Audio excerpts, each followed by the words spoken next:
Very good morning, everybody. How are you? Today is the interesting topic which consists in GS2. General Studies 2 ಅಂತ ಬಂದಾಗ polity, governance, international relationship and social issue ಅಂತ ಇದೆ. How it is much needed in life ಅಥವಾ ನಿಮ್ಮ UPSC ಜರ್ನಿಗೆ ಅಥವಾ administrative ಪ್ರೋಟೋಕಾಲಿಗೆ ಅಂತ ಕೇಳಿದಾಗ ಜುಡಿಷರಿ ಅನ್ನೋದು ಪಾಲಿಟಿಯಲ್ಲಿ ಬರುತ್ತೆ. Approximately polity consist 5 to 6 questions ಅಂತೂ ಮೇನ್ಸಲ್ಲಿ ಇರ್ತದೆ. ಆ್ಯಂಡ್ ಜುಡಿಷರಿಯನ್ನೇ ಯಾಕೆ ಓದಬೇಕು ನೀವು? This the one important question ಅಲ್ಲ. ಮೊನ್ನೆಗೂ UPSCಗೆ ಪ್ರಾಸ್ಪ್ಯಾರಿಟಿ ನೋಡಿದಾಗ 100% ಕ್ವಶನ್ ಜುಡಿಷರಿಯಿಂದ ಬಂದೇ ಬರ್ತದೆ. ಜುಡಿಷರಿ ಮತ್ತು ಎಲೆಕ್ಷನಿಂದ ಒನ್ ಅವರ್ ಅಗರ್ವೇ ಕ್ವಶನ್ ಬಂದೇ ಬರ್ತದೆ. ಎರಡನೇದು being a preparation for administrative service, judiciary is mandatory, right or wrong? And tertiary point ಏನು ಗೊತ್ತಾ? Being a citizen of India, you have to get to know how our judiciary system ಇಂಪಾರ್ಟೆಂಟಾ ಇಲ್ವಾ? Because your right, your basic structure, your rule of law ನೇರವಾಗಿ principle of judiciary. Correct? Number 1, judiciary.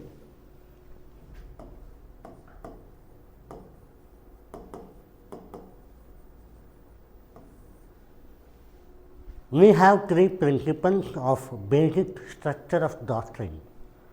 ಏನದು? ಒಂದು legislative, ಇನ್ನೊಂದು executive, ಇನ್ನೊಂದು judiciary. ನ್ಯಾಯಾಂಗ, ಆಡಳಿತಾತ್ಮಕ ಮತ್ತು ಶಾಸಕಾಂಗ. ಹೌದಾ? ಸೊ 3 ಪಿಲ್ಲರ್ಸ್ ಇದೆ. ನಮ್ಮ ಭಾರತದ ಸಂವಿಧಾನ ಒಂದು ಅಂಗ ಇದು. ಆ್ಯಂಡ್ ಇದಕ್ಕೆ ಗಾರ್ಡಿಯನ್ ಅಂತ ಹೇಳ್ತಾರೆ. Who is our guardian of judiciary ಸಿಸ್ಟಮ್ಮೇ ನಮ್ಮ ಗಾರ್ಡಿಯನ್, ಸಂವಿಧಾನದ ಗಾರ್ಡಿಯನ್. ನಮ್ಮ ರೈಟ್ಸ್ನ ಪ್ರೊಟೆಕ್ಟ್ ಮಾಡೋದಾಗಲಿ ಅಥವಾ ನಮ್ಮ ಡಿಗ್ನಿಟಿ ಮತ್ತು ಡೆಕೋರಮನ್ನು ಅಪ್ ಟು ಡೇಟ್ ನಮಗಾಗಿ ಪ್ರಭುತ್ವ ಅಂತ ಏನು ಡಾಕ್ಟ್ರಿನ್ ಅಥವಾ ಡೆಮೊಕ್ರೆಟಿಕ್ ಅಂತಾರೆ, ಅದನ್ನು ಎತ್ತಿ ಹಿಡಿಯುವಲ್ಲಿ ಜುಡಿಷರಿ ಈಗ main pillar. Right or wrong? So definition of the judiciary ಅಂತ ಬಂದಾಗ ಜುಡಿಷರಿ ಹೀಗೆ ಏನನ್ಬೋದು? It's a guardian of constitution to uphold the constitution, to protect the rights of individual ಅನ್ಬೋದಾ ಇಲ್ಲ?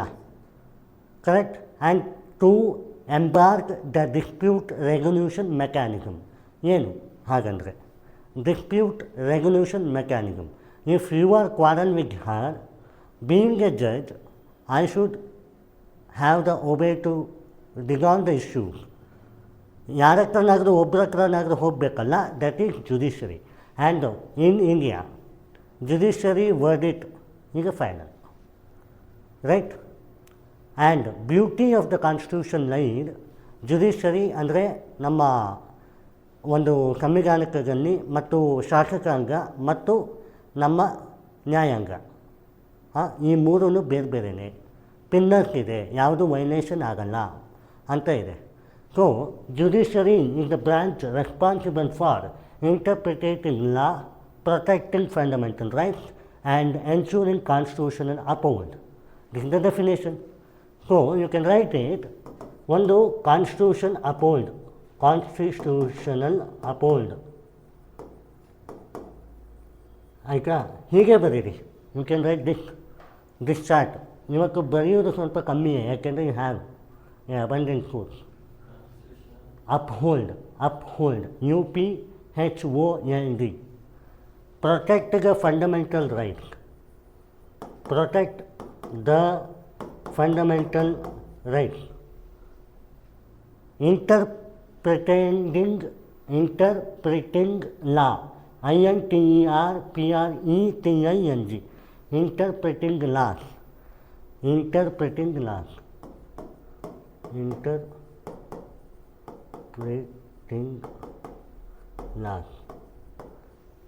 Got it or not got it? ಯಾ. ಈಗ ಹೇಳಿ types of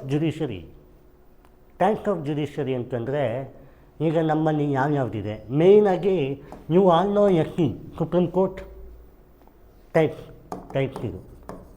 ಆಯಿತಾ. Supreme court ಆದಮೇಲೆ ಹೈಕೋರ್ಟ್ ಎಲ್ಲಿರುತ್ತೆ, ಸ್ಟೇಟಲ್ಲಿ ಇರುತ್ತದೆ. ಯಾವುದೇ ಸ್ಟೇಟಲ್ಲಿ ಒಂದು ಹೈಕೋರ್ಟ್ ಇದೆ ಅಥವಾ ಎರಡೂ ಹೈಕೋರ್ಟ್ ಇರ್ಬೋದು. ನಮ್ಮಲ್ಲಿ ಈಗ ಬೆಂಗಳೂರಲ್ಲೊಂದಿದೆ ಮತ್ತು ಧಾರವಾಡದಲ್ಲಿದೆ. ಅದು it's not a big issue. Okay. ಅದಾದಮೇಲಿಂದ ಸಬಾರ್ಡಿನೇಟ್ ಕೋರ್ಟ್ ಏನಿಗೂ ಡಿಸ್ಟ್ರಿಕ್ಟ್ ಕೋರ್ಟ್ಸು. ಸಬಾರ್ಡಿನೇಟ್ ಕೋರ್ಟ್ ಒಂದು ಡಿಸ್ಟ್ರಿಕ್ಟಲ್ಲಿ ಸಬಾರ್ಡಿನೇಟ್ ಕೋರ್ಟ್ ಇದ್ದೇ ಇರುತ್ತೆ, ಡಿಸ್ಟ್ರಿಕ್ಟ್ ಕೋರ್ಟ್ ಅಂತಾರೆ. ಅದಾದಮೇಲೆ ಏನಂತಾರೆ, ಕ್ವಾಸಿ ಜುಡಿಷಿಯಲ್ ಬಾಡಿ ಅಂದರೆ ಟ್ರೈಬ್ಯೂನಲ್ ಅಥವಾ ಇದು quasi judicial body. Quasi judicial body, this is the type. Tribunal, TRIBUNAL, quasi QUASI judicial body. Okay. ಈಗ ನನಗೆ ಹೇಳಿ, supreme court is the higher authority after legal sense, ಹೌದಾ? It is in Delhi and one supreme court is there. High court, it is a higher authority in the state. One or the two high court is there in Karnataka, Bengaluru ಬಿಟ್ಟರೆ ಧಾರವಾಡ ಇದೆ, ಇರ್ಬೋದು. ಕೆಲವು ಕಡೆ 3 ಇದೆ, ಕೆಲವು ಕಡೆ ಒಂದೇ ಇದೆ. And subordinate court, district court, ಯಾವುದೇ ಡಿಸ್ಟ್ರಿಕ್ಟಲ್ಲಿ ಒಂದು ಕೋರ್ಟ್ ಇದೆ. ಹಾಗಾದ್ಮೇಲೆ ಟ್ರಿಬ್ಯುನಲ್ ಅಂತ ಬಂದಾಗ ಒಂದು ಸಿವಿಲ್ ಕೇಸಸ್ಸಲ್ಲಿ ಟ್ರಿಬ್ಯುನಲ್ ಇರ್ಬೋದು, ಇನ್ನೊಂದು ಟ್ಯಾಕ್ಸೇಷನಲ್ಲಿ ಇರ್ಬೋದು, ಇನ್ನೊಂದು ಮಿಲಿಟರಿಯಲ್ಲಿ ಇರ್ಬೋದು, ಹೌದಾ? ಸೊ ಯಾಕಿಗೂ tribunal? I will explain briefly. ಒಂದನೇದು, supreme court is the higher power, correct or not? ಎರಡನೇದು, high court is the state higher power in a legal sense, ಹೌದಾ? Next, subordinate court is the higher judiciary in district wise, correct? Tribunals are the civil, tax and military. ಇವಾಗ ನನಗೆ ಹೇಳಿ, if at all you have a problem, ನೀವು ಎಲ್ಲಿ ಹೋಗ್ತೀರಾ? Udupi district ಕೋರ್ಟಿಗೆ ಹೋಗ್ತೀರಿ, session court ಅಂತಾರೆ ಅದನ್ನು. ಅಲ್ಲಿ ಫಸ್ಟ್ ಆಗ ಮೇಲೆಯೇ ನೀವು ಹೈಕೋರ್ಟಿಗೆ ಬರ್ತೀರಾ.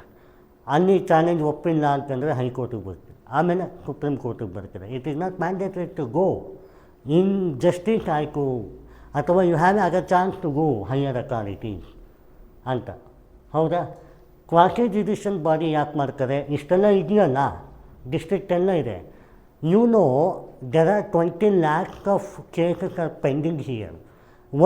ಈಗ ಮಾನವಿಯವರು ಒಂದು ಕೇಸ್ ಹಾಕ್ತಾರೆ ಅಂತಂದರೆ how it will run? 3 months ಆದಮೇಲೆ ಹಿಯರಿಂಗ್ ಆಗ್ಬಿಟ್ಟಿದೆ. You know why? The good news is 1 lakh ಪೀಪಲ್ಗೆ 10 lakh ಪೀಪಲ್ಗೆ 27 ಜಡ್ಜಸ್ ಇದ್ದಾರೆ. ಎಲ್ಲಾದರೂ ಉಂಟೆ? This is the reason. You will not get any time. 3 months you have to wait after the petition. ಒಂದು ಕೇಸ್ನ ನೀವು ಹಾಕ್ತೀರ ಅಂದರೆ 3 months ಆಗುತ್ತೆ ಕಾಲ್ ಮಾಡೋಗುತ್ತೆ. ಅದಕ್ಕೆ ಟ್ರೈಬ್ಯುನಲ್ಸ್ ಇಟ್ಟಿರ್ತಾರೆ, ಬೇಗ ಆಗಲಿ, ಫಾಸ್ಟ್ ಟ್ರ್ಯಾಕ್ ಮೆಕ್ಯಾನಿಸಮ್ ಆಗಲಿ. ಸಬಾರ್ಡಿನೇಟ್ ಕೋರ್ಟನ್ನು ಅದಕ್ಕೂ ಮಾಡಿರ್ತಾರೆ. You will get to know the type. ಗೊತ್ತಾಯ್ತು ನಿಮಗೆ? Yes, the beauty. ಇವಾಗ ಕಾನ್ಸ್ಟಿಟ್ಯೂಷನಲ್ ಫೀಚರ್ಸ್ ಅಂತ ಬರೀರಿ. Constitutional features SC supreme court ಏನಿದೆ ಅದರ ಪವರು ಆರ್ಟಿಕಲ್ ಏನು 32. Article 32 rights of power for supreme court. Right ಅಂದರೆ ಏನೇಳಿ? RITES. ಈ ರೈಟ್ಸ್ ಏನೇನು ಅನ್ನೋದನ್ನು ನಿಮಗೆ ಪ್ರಿಲಿಮ್ಸಲ್ಲಿ ನಾನು ಹೇಳ್ತೀನಿ. ಓಕೆ? ಹಾಂ, article 32 rights of power. And ಹಾಗಾದರೆ ಹೈಕೋರ್ಟಿಗೆ ಏನಿದೆ ಪವರ್? ಏನಿದೆ? ಆರ್ಟಿಕಲ್ 226. ಹೌದಾ?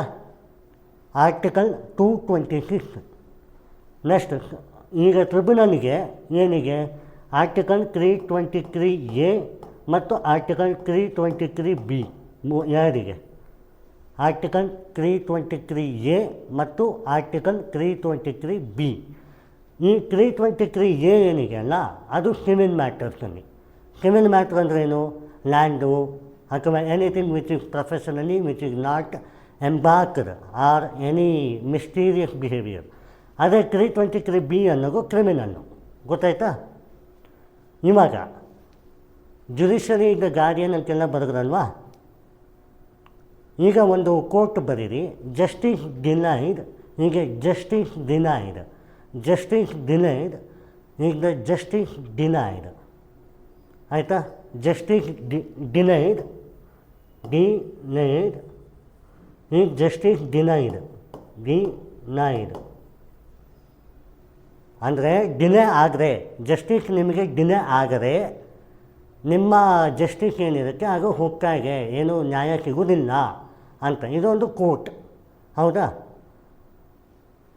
Judiciary is the wisdom of, judiciary is the wisdom of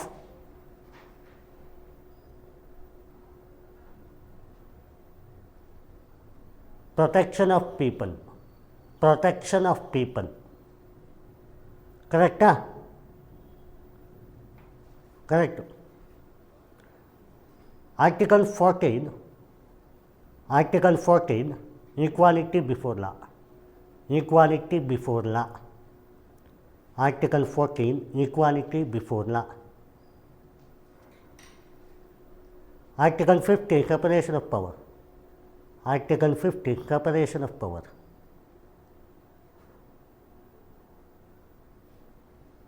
Article 21 right to livelihood and dignity, right to livelihood and dignity, livelihood HOOD, ಆಯಿತಾ? ಯಾವುದೇ question ಕೇಳಿ, all these should be return in your answer. Agree or not? Any mistake or any doubt? ಯಾವುದೇ question ಜುಡಿಷರಿಯಲ್ಲಿ ಬಂದರೆ ಯಾವುದೇ question ಆಗಿರ್ಬೋದು ಇಷ್ಟು ಬರೀಬೇಕು. ಈಗ ವಿ ವಿಲ್ ಮೂವ್ ಇಂಟುಗೆ, ಈಗ ಇನ್ನೊಂದು ಬರೀರಿ. ಇನ್ನು ಏನ್ಷೆಂಟ್ ಇಂಡಿಯಾ, ಏನ್ಷೆಂಟ್ ಇಂಡಿಯಾ ಧರ್ಮಶಾಸ್ತ್ರ, ಧರ್ಮಶಾಸ್ತ್ರ, ಧರ್ಮಶಾಸ್ತ್ರ ಈಗ one of the key judicial organ of philosophy. Dharmashastra ಈಗ one of the key organ of philosophy, organ of philosophy. It is a common minimum agenda, right? ಹೌದಾ? ಎಸ್. ಕೈಂಡ್ಲಿ ಬಿ ಲಿಗನ್, kindly be ಲಿಗನ್ and C. ಇವಾಗ ನಾನು ಏನು ಹೇಳ್ತಾ ಇದ್ದೀನಿ, it's all important, it's all important and impartial. Okay? Any investigation ನೋಡಿದಾಗ ನೀವು ಕೈಂಡ್ಲಿ ಓದಿ. ಈಗ ನೋಡಿ, ಇದೆಲ್ಲ ನೋಡ್ಸು, ಒಂದು ಟಾಪಿಕ್ ಬಗ್ಗೆ ಒಂದು ಇನ್ಫಾರ್ಮೇಷನ್ ಇದೆ. ಜುಡಿಷರಿ ಅಂತ ಬಂದಾಗ ನಿಮ್ಮ UPSCಯಲ್ಲಿ ಒಂದು ಈವೆಂಟ್ ಅಥವಾ ಕೇಸಸ್ ಅಥವಾ ಎನಿಥಿಂಗ್ ವಿಚ್ ಹ್ಯಾಪೆಂಡ್ ಮೇಲೆ ಕೇಳ್ತಾರೆ. ಆ್ಯಂಡ್ ನಾನೇನು ಮಾಡಿದ್ದೀನಿ, ಪ್ರತಿಯೊಂದಕ್ಕೂ ಆನ್ಸರ್ ಮಾಡಲಿಕ್ಕೆ ಟ್ರೈ ಮಾಡಿದ್ದೀನಿ. ಆ್ಯಂಡ್ ಈಗ ನನ್ನ ಪ್ರೀವಿಯಸ್ ನೋಟ್ಸ್ ಏನು ನಾನು ಕೊಡ್ತಾ ಇದ್ದೆ ನಿಮಗೆ ರಿಟರ್ನ್, ಅದರಿಂದಲೇ ಮಾಡಿರೋದು, ಎಷ್ಟರೇ ಮಾಡಿರೋದು, ಟು ಬಿ ಫ್ರಾಂಕ್ಲಿ. ಆಯಿತಾ? ಈ ಥರ ಆಗುತ್ತೆ. ಅವಾಗ ಏನಾಗುತ್ತೆ, ಸ್ವಲ್ಪ ಇದಾಗುತ್ತೆ. ಯಾವ ಮರೆಯ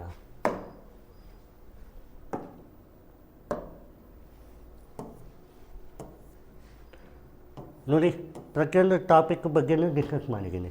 ನೀವು ಕಮ್ ಹಿಯರ್, ಇದು ಕಾಮನ್ ಕೋರ್ಸ್, ಆಯಿತಾ?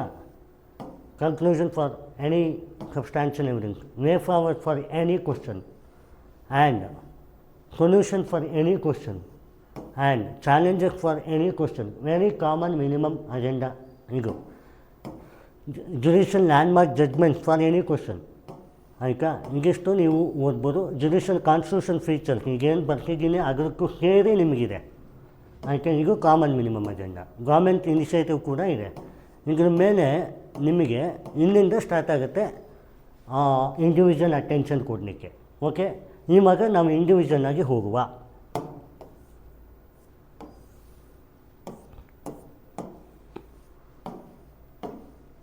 ಮಂಡನ್ ಜಡ್ಜ್ಮೆಂಟ್ ಅಂಕ ಒಂದಿದೆ, ಏನು ಬರೆಯೋದು ಬೇಡ, ಜಸ್ಟ್ ಲಿಗನ್, ಬಿಕಾಸ್ ಎಲ್ಲ ಇಲ್ಲೇ ಇದೆ. Agree or not? Are you happy to not writing any substantial? ಹಾಂ, ಮಂಡನ್ ಜಡ್ಜ್ಮೆಂಟ್ ಏನಿದು? ಮಂಡನ್ ಜಡ್ಜ್ಮೆಂಟ್ ಅಂತಂದರೆ ಒಂದನೇದು ರಿಸರ್ವೇಷನ್. ಏನಾಯಿತು, ಈಗ ತುಂಬ ರಿಸರ್ವೇಷನ್ 75% ರಿಸರ್ವೇಷನ್ ಮಾಡ್ತೀನಿ ಅಂತಂದರು. ಆಗ ಜನರಲ್ನವರು ಏನು ಮಾಡಿದ್ರು, ಹೇಗೆ ನೀವು ರಿಸರ್ವೇಷನ್ ಕೊಡ್ತೀರಾ ಅಷ್ಟು ನಾವೆಲ್ಲಿಗೆ ಹೋಗಬೇಕು? ಕ್ರಿಮಿ ಲೇಯರ್ ಅಂತಂದ್ರೇನು? Which is A backward class, OBC other backward class. ಹೌದಾ? SC ಬರ್ತಾರೆ, ST ಬರ್ತಾರೆ, ಟ್ರೈಬಲ್ಸ್ ಬರ್ತಾರೆ, ಆ್ಯಂಡ್ ಎಷ್ಟೊಂದು ಬರ್ತಾರೆ. ಹಾಗಾದರೆ ಒಂದು ಕ್ವಶನ್ ಆಯಿತು, ಫಿಸಿಕಲಿ ಏಬಲ್ಡ್ ಅವ್ರಿಗೆ ಎಷ್ಟು ಪರ್ಸೆಂಟ್ ಕೊಡ್ತೀರಾ? ವುಮೆನ್ ಅವ್ರಿಗೆ ಎಷ್ಟು ಪರ್ಸೆಂಟ್ ಕೊಡ್ತೀರಾ? ಆ್ಯಂಡ್ ವಿಲೇಜ್ ರೂರಲ್ ಅವ್ರಿಗೆ ಎಷ್ಟು ಪರ್ಸೆಂಟ್ ಕೊಡ್ತೀರಾ? ಕನ್ನಡ ಮೀಡಿಯಮ್ ಅಥವಾ ಮರಾಠ ಮೀಡಿಯಮ್ ಅವ್ರಿಗೆ ಎಷ್ಟು ಪರ್ಸೆಂಟ್ ಕೊಡ್ತೀರಾ? ಜನರಲ್ ಅವ್ರಿಗೆ ಎಷ್ಟು ಪರ್ಸೆಂಟ್ ಉಳಿತಿದೆ? ಕ್ವಶನ್ ಆಯಿತು. ಬಿಕಾಸ್ 75% ಇತ್ತು. ಆವಾಗ ಏನು ಮಾಡಿದ್ರು, ಮಂಡಲ್ ಕಮಿಷನ್ ಅಂತ ಮಾಡಿದ್ರು. ಮಂಡಲ್ ಕಮಿಷನ್ ಈಗ ಕಮಿಟಿ. ಅದರಲ್ಲಿ ಮಂಡಲ್ ಏನಿದ್ದಾರೆ, Indra Sehwag versus union of India ಅಂತ ಕೋರ್ಟಲ್ಲಿ ಒಂದು ಫೈನ್ ಮಾಡಿದ್ರು. ಲ್ಯಾಂಡ್ಮಾರ್ಕ್ ಜಡ್ಜ್ಮೆಂಟ್ ಹೆಂಗಾಗುತ್ತೆ ಅಂದರೆ, ಇವರು ವರ್ಸಸ್ ಇವರು, ಯೂನಿಯನ್ ಆಫ್ ಇಂಡಿಯಾ ವರ್ಸಸ್ ಇವರು ಕೇಸ್ ಫೈನ್ ಮಾಡಿದಾಗ ಏನು ಜಡ್ಜ್ಮೆಂಟ್ ಬರುತ್ತೆ ಅದು ಫ್ಲಾಗ್ಶಿಪ್ ಇದ್ದರೆ ಅದನ್ನು ಲ್ಯಾಂಡ್ ಮಾರ್ಕ್ ಅಂತಾರೆ. ಅಂದರೆ it's a benchmark and you can have this effect of immediate effect. ಒಂದು. ಎರಡನೇದು, ಮುಂದೆ ಈ ಪ್ರಾಬ್ಲಮ್ ಬಂದರೆ ಯು ಕ್ಯಾನ್ ರೆಫರ್ ಇಟ್ ಅನ್ನೋದಕ್ಕೆ ಲ್ಯಾಂಡ್ ಮಾರ್ಕ್ ಜಡ್ಜ್ಮೆಂಟ್ ಅಂತ ಹೇಳ್ತಾರೆ. ಇನ್ನೇನು ಮಾಡಿದ್ರು, 9 ಬೆಂಚಸ್ ಇದ್ದರು ಜಡ್ಜಸ್ಸು. ಜಡ್ಜ್ ಅಂದರೆ ಒಬ್ಬರೇ ಇರ್ತಾರಾ? ಇಬ್ಬರು ಇರ್ಬೋದು, 3 ಇರ್ಬೋದು, 5 ಇರ್ಬೋದು, 9 ಇರ್ಬೋದು. 9 ಜಡ್ಜಸ್ ಇದ್ರು. ಅದರಲ್ಲಿ ವುಮೆನ್ನು ಇದ್ದರು, SC ಕ್ಯಾಟಗರಿಯವರು ಇದ್ದರು. Everybody are there honourable judges. ಅವ್ರೇನು ಮಾಡಿದ್ರು, ಈಗ 27% ಅಷ್ಟು ರಿಸರ್ವೇಷನ್ನ ಕೊಡ್ತೀನಿ, 50% ಅಷ್ಟು ಲಿಮಿಟ್ ಇರ್ತೀನಿ, ಉಳಿದ 50% ಜನರಲ್, ರೂರಲ್, ಫಿಸಿಕಲ್ ಏಬಲ್ಡ್ ಆ ಥರದವ್ರಿಗೆ, ವುಮೆನ್ ಅವ್ರಿಗೆ ಕೊಡ್ತೀವಿ ಅಂತ ಹೇಳಿದ್ರು. That is it. ಆ್ಯಂಡ್ ಇಲ್ಲಿ ನೋಡಿ, ಫ್ಯಾಕ್ಟ್ ಏನಿದೆ, ಆರ್ಟಿಕಲ್ 15-16 ಏನು ಹೇಳ್ತದೆ? Socio economical structure. ಹೌದಾ? Social economical structure. ಅದಾದ್ಮೇಲೆ ನೋಡಿ ಏನು ಚಾಲೆಂಜಸ್ಸು. ಇವಾಗ ನಾನು ಕ್ರಿಮಿ ಲೇಯರ್ಗೆ ಕೊಟ್ಟರೆ, what about general? What about physically abled? What about women? ಎಲ್ಲಿದೆ ನ್ಯಾಯ? 15% ಅಷ್ಟೇ ಇರ್ತದೆ. 15% ಸಿಗಬೇಕಲ್ಲ. ಮಗನಿಗೂ ರ್ಯಾಂಕಿಂಗ್ ಅಂತ ನೋಡಿದಾಗ ಫುಲ್ ಹೈ ಓದಬೇಕವರು. And only 15% of the job are gestured. ಅದರಲ್ಲಿ ಏನು ಮಾಡ್ತಾರೆ, ಈಗ SC ST ಅಂತ ಬಂದಾಗ ಅವರೇನಾದರೂ suppose general category cut off reach ಆಯಿತು ಅಂತಂದರೆ ಜನರಲ್ಗೆ ಹಾಕ್ಬಿಡ್ತಾರೆ. ಎಲ್ಲಿದೆ ನ್ಯಾಯ ಅಂತ ಬಂದಾಗ ಮಂಡಲ್ನವ್ರು ಏನು ಹೇಳಿದ್ರು, ಮಂಡಲ್ ಜಡ್ಜ್ಮೆಂಟು, ಈ ಸಿನ್ಹಾ ಜಡ್ಜ್ಮೆಂಟು ಏನು ಹೇಳಿತು, 27% ಅಷ್ಟು ರಿಸರ್ವೇಷನ್ ಪಾಲಿಸಿಯನ್ನು ಕೊಡ್ತೀವಿ, ಪ್ಲಸ್ 50%, ಅಂದರೆ ಇದಿಷ್ಟು ಸೇರಿದ್ರೆ ನಿಮಗೆ 50% ಬರುತ್ತೆ. ಉಳಿದ 50%ಅನ್ನು ಈಕ್ವಲ್ ಡಿಸ್ಟ್ರಿಬ್ಯೂಷನ್ನಾಗಿ ಮಾಡ್ತೀನಿ. ಕರೆಕ್ಟ್? This is it. ಇದು ಹಿಸ್ಟಾರಿಕಲ್ ಜಡ್ಜ್ಮೆಂಟ್ ಆಗಿರ್ಬೋದು. ಇದಕ್ಕೆ ರೀಸನ್ ಬಂದು ಮಹಾರಾಷ್ಟ್ರದಲ್ಲಿ ಇದು ಫೈಟ್ ಆಗಿ 2017-18 this came into force. Article 38, 39, 46 ಏನಿಗೆ ಪ್ರಮೋಷನ್ ಆಫ್ ವೀಕರ್ ಸೆಕ್ಷನ್. ಈಗ ನಾನು ಒಂದು ಮಾತು ಕೇಳ್ತೀನಿ, you have an education, you have a all sustainable development goal of zero hunger, education, gender bias, equality, production, consumption, everything. Why you need the upliftment? ಪ್ರಮೋಷನಲ್ಲಿ ಯಾಕೆ ಅಂತ question ಬಂತು. ಅದನ್ನು ಎತ್ತಿ ಹೇಳಿದ್ರು ಇವರು. No, we are not suppose to give the promotion, we are equal. Only to empower the SC ST body we are giving ಎಜುಕೇಷನಲ್ಲಿ and any examination condition ಅಂತ. ಸೊ ಈಗ 50% ಇದೆ. This is it. Have you understood the topic brilliantly? Any opinion on this? No? Number 1. Number 2, judicial barbarism. What is this barbarism? ನಾಯಿ ಬಗಳಗಂತ ಅಲ್ಲಲ್ಲ. ಬಾರ್ಬಾರಿಸಮ್ ಅಂದರೆ, ನಾನೊಬ್ಬ judge, ನೀವೆಲ್ಲ ಕೂತಿರ್ತೀರಿ. Suppose ಇನ್ನೊಬ್ಬರು ಲಾಯರ್ ಇರ್ತಾರೆ, ಅಡ್ವೊಕೇಟ್ ಇರ್ತಾರೆ. ಅವರು ನನ್ನ ವರ್ದಿಟ್ಟನ್ನು ಕಡೆಗಣಿಸಿ ನನಗೆ ಅವಾಚ್ಯ ಶಬ್ದಗಳಿಂದ ಬೈತಾರೆ. They will ಹರಾಸ್ me, what is this nonsense ಅಂತಲೂ ಹೇಳ್ಬೋದು. ಅಥವಾ ನಾನೇನು ಮಾಡ್ತೀನಿ, ನಾನು being a judge, sitting judge ಆಗಿ ನಾನು ನಿಮ್ಮನ್ನು ತುಚ್ಛವಾಗಿ ನೋಡ್ತೀನಿ, ನೀವು ಬ್ಲಡಿ ನಾನ್ಸೆನ್ಸ್ ಅಂತ ಬೈತೀನಿ. ಅಥವಾ anything which is related to unparliamentary. Being a judge, how decorum I am. Judiciary is the organ to protect the fundamental rights. ಹೌದಾ? ಈ ರೀಸನ್ನಿಂದ ಬಾರ್ಬಾರಿಸಮ್ ಅಂತಾರೆ. Reflect to instance where judicial action, ನನ್ನ action, judge ನಾನು, ನನ್ನ actions are exclusively harsh, arbitrary and disagree and disregard. Correct? ಅಂದರೆ ಏನು disregard ಅಂದರೆ, ನಾನು ಸುಮ್ಮನೆ ಬೈತೀನಿ ನಿಮಗೆ, there is no mandatory to ruling on it. Correct? ಈ ಪಾಯಿಂಟ್ ನೋಡಿ. ಈಗಲಿಂದ ಏನಾಯಿತು, ಆರ್ಟಿಕಲ್ 14 ಅಂದರೆ ಏನು, ರೂಲ್ ಆಫ್ ಲಾ ಮತ್ತು ಈಕ್ವಾಲಿಟಿ ಬಿಫೋರ್ ಲಾ ಆಯಿತಾ. ಈಗ ನಿಮ್ಮಲ್ಲಿ ಫೇವರ್ ಆಗಿದ್ದ ಮಾತ್ರಕ್ಕೆ ನಾನು ನಿಮಗೆ ಬೈದರೆ ಆರ್ಟಿಕಲ್ 14 ಆಯಿತಾ, ಸಪರೇಷನ್ ಆಫ್ ಪವರ್ ಆಯಿತಾ, ರೂಲ್ ಆಫ್ ಲಾ ಆಯಿತಾ, ಆರ್ಟಿಕಲ್ 21 ಡಿಗ್ನಿಟಿ ಆ್ಯಂಡ್ ಡೆಕೋರಮ್ ಆಯಿತಾ, ಅದನ್ನೇ ಇಲ್ಲಿ ಹೇಳ್ತಾ ಇದ್ದಾರೆ. ಆ್ಯಂಡ್ ಈ ಚಾಲೆಂಜಸ್ ನೋಡಿ, ಪಬ್ಲಿಕ್ ಟ್ರಸ್ಟ್ ಇರ್ತದ ಟ್ರಸ್ಟು ಇಲ್ಲ, ಡೆಕೋರಮ್ ಆ್ಯಂಡ್ ಕನ್ಫಿಗರೇಷನ್ ಇರ್ತದೆ, ಕಾನ್ಫಿಡೆಂಟ್ ಇರ್ತದೆ, ನ್ಯಾಯ ಸಿಗ್ತದ ಇಲ್ಲ. ದಿಸ್ ಇಸ್ ಇಟ್ ಕತೆ ಇರೋದು ಇಷ್ಟೇ. ನಿಮಗಿನ್ನೇನು ಅನ್ಸ್ತದೆ, ಆರ್ಟಿಕಲ್ ಇರ್ತದೆ, ಆರ್ಟಿಕಲ್ ನಾನೇ ಹೇಳ್ತಾ ಇದ್ದೀನಲ್ಲ, ಮ್ಯಾಚ್ ಮಾಡಬೇಕು, ಈ ಸಿಚುವೇಷನ್ಗೆ ಮ್ಯಾಚ್ ಮಾಡಬೇಕು, ಬೇಗ ಅರ್ಥ ಆಗ್ತದೆ.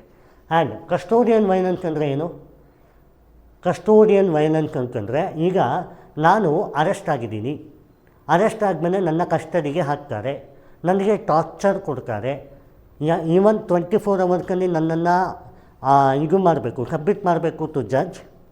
ಅದಾದ್ಮೇಲಿಂದ ನನ್ನನ್ನು ಜಡ್ಜ್ ಮೂಲಕ ಎಲ್ಲಿರಬೇಕು ಅನ್ನೋದನ್ನು ಮಾಡಬೇಕು, ಇನ್ವೆಸ್ಟಿಗೇಷನ್ ಮಾಡಬೇಕು. ಆ್ಯಂಡ್ ಸುಮಾರು ಪ್ರೊಸೀಜರಿಗೆ only physical and mental torture ಕೊಡೋಗ ಕಸ್ಟೋಡಿಯನ್ ವೈಲೆನ್ಸ್. ಹೌದು, ನನಗೆ ಸುಮಾರು ಹೊಡಿತಾರೆ, ನನ್ನ ಮಾನಸಿಕವಾಗಿ ನನಗೆ ಹಿಂಸೆ ಮಾಡ್ತಾರೆ, ಇದು ಕಸ್ಟೋಡಿಯನ್ ವೈಲೆನ್ಸ್. ಬಸು ಅಂತ ಇದ್ದಾರೆ, ಡಿ.ಕೆ. ಬಸು ಅಂತ, ಅವರೇನು ಮಾಡಿದ್ರು, ಒಂದು ಸ್ಟೇಟ್ಮೆಂಟ್ ಕೊಟ್ಟರು. ಇದಕ್ಕೆ ಕಾರಣ ಏನು ಗೊತ್ತಾ, 10 ಇಯರ್ಸಲ್ಲಿ 2000 ಕಸ್ಟೋಡಿಯನ್ ವೈಲೆನ್ಸ್ ಆಗಿದೆ. ಆ್ಯಂಡ್ ಒಂದು ಗುಡ್ ನ್ಯೂಸ್ ಏನು ಗೊತ್ತಾ, ಸಪೋಸ್ ಕಸ್ಟೋಡಿಯನ್ ಡೆತ್ ಆಯಿತು ಅಂದ್ಕೊಳ್ಳಿ, ವೈಲೆನ್ಸ್ ಮಾಡಿದ್ರು, ಕಸ್ಟೋಡಿಯನ್ ಡೆತ್ ಆಯಿತು, immediately the inspector is in jail, circle inspector ಜೈಲಿಗೆ ಹೋಗ್ತಾರೆ. ಯಾಕೆ? To protect the fundamental rights, to uphold the constitution, to rule of law, basic structure of doctrine, and he is also the citizen of India. Who gave the right to violation in mentally R physically. If ಈ death ಆಯಿತು ಅಂದರೆ ಈ inspector is gone. ಅದಕ್ಕೆ ಎಷ್ಟೋ ಈಗಿನ ಒಂದು police ಸ್ಟೇಷನ್ಸಲ್ಲಿ ಇಮಿಡಿಯೇಟಾಗಿ ಎಷ್ಟು ಟೈಮ್ ಇಟ್ಕೊಳ್ಳೋಕೆ ಬಿಡುಗಿಲ್ಲ. ಈಗ ನೀವು ಯೋಚನೆ ಮಾಡಿ, ನೀವು ಯಾರಾದರೂ ಕಸ್ಟೋಡಿಗೆ ಹೋಗ್ರಿ ಅಂತಂದರೆ ನಿಮ್ಮ ಹಾರ್ಟ್ ಬೀಟ್ ಏನಾಗ್ತಾ ಇರ್ತದೆ, because it is not a Krishna janmasthala, you cannot go right. Heart beat ನೋವಾಗ್ತದೆ. ಇನ್ನು ನಾವು ಹೊರಗ್ರೆ of course women's are okay with physical ಮಾಡೋದಿಲ್ಲ, ಮೆನ್ಸ್ ಆರ್ ಗೋವಿಂದ. ಅಂಥ ಲೆವೆಲಲ್ಲಿ ನಮಗೆ ಟಾರ್ಚರ್ ಇರ್ತದೆ, ಕಾಲೆಲ್ಲ ಹೀಗೆ ಎಲ್ಲ ಮಾಡಿ ಹೇಗೆ ಮಾಡ್ತಾರೆ, ಹೀಗೆ ಮಾಡ್ತಾರೆ. ಹೌದಾ? ಹಿಂಗೆಲ್ಲ ಇರ್ತಾರಲ್ಲ, ಟೆನ್ಷನ್ ಆಗ್ತದೆ, ಆಗಲ್ಲ. ಹಾರ್ಟ್ ಬೀಟ್ ಏನಾಗ್ತದೆ, ಬ್ರೈನ್ ಏನಾಗ್ತದೆ, ರಕ್ತ ಏನಾಗ್ತದೆ, ಕಸ್ಟೋಡಿಯನ್ ವೈಲೆನ್ಸ್. ಇದಕ್ಕೆ evidence act NCR bill 2008, D K. Basu versus West Bengal. ಈ ಕಸ್ಟೋಡಿಯನ್ ವೈಲೆನ್ಸ್ ಆದಾಗ ಈ ಥರ ಆಗ್ತಿದೆ ಅಂತ ಚಾಲೆಂಜ್ ಮಾಡಿದ್ರು. ಆ್ಯಂಡ್ ಅದಕ್ಕೊಂದು ಪ್ರೋಟೋಕಾಲ್ ಕೊಟ್ಟರು. ಆ ಪ್ರೋಟೋಕಾಲ್ನ ಇವತ್ತು ಫಾಲೋ ಮಾಡ್ತಾ ಇದ್ದಾರೆ. ಇದಕ್ಕೆ ಏನು ಅಪ್ಪೊಂದಿರೋದು article 21 and 39A fundamental rights and legal aid. Legal aid ಅಂದ್ರೇನು? What is legal aid? Legal aid ಅಂತಂದರೆ anything which is given legal help to protect them, ಈಗ ಏಡ್. ಲೀಗಲಿಟಿ ಕರೆಕ್ಟಾ? Correct or not? ಇಲ್ಲಿ ಫ್ಯಾಕ್ಟ್ಸಿಗೆ first of all custodian violence ಆಯಿತು, immediately ಯಾರು ಬರ್ತಾರೆ ಹೇಳಿ? National human commission. ಯಾಕೆ? ಹ್ಯೂಮನ್ ಡಿಗ್ನಿಟಿ ಪ್ರೊಟೆಕ್ಟ್ ಆಗ್ತಿದೆಯಾ? ಅವ್ರಿಗೆ ಬೇಕಾಗಿರೋದು article 21, 22, 39. Okay, this is gone. Challenges ಏನಿಗೆ?